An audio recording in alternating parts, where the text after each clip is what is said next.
Hi everyone, আমি মনিকা। সবাইকে জানাই শুভ নববর্ষের অনেক অনেক শুভেচ্ছা। আজকে আমার দিনটা খুবই বেকার কেটেছে, কারণ শরীরটা খারাপ থাকার জন্য বাড়ি থেকে বেরোতে পারিনি। নতুন জামা কাপড় আশা করে কিনেছিলাম, পরতেও পারলাম না। তো কি করা যাবে, বিছানাকে একটা নতুন চাদর পরিয়ে দিয়েছিলাম।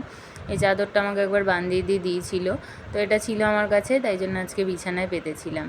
তারপরে মশার কামড় খেতে খেতে গাছগুলোকে একটু জল দিয়ে দিলাম, কারণ এত গরম পড়েছে, গাছগুলোকে একটু জল দেওয়া দরকার।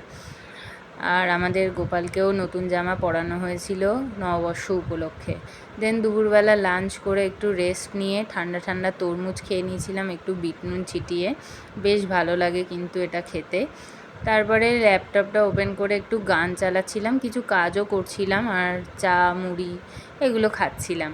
তারপরে রাতের দিকে মামুনি কাজ থেকে ফেরার সময় নিয়ে এসেছিলো বিরিয়ানি।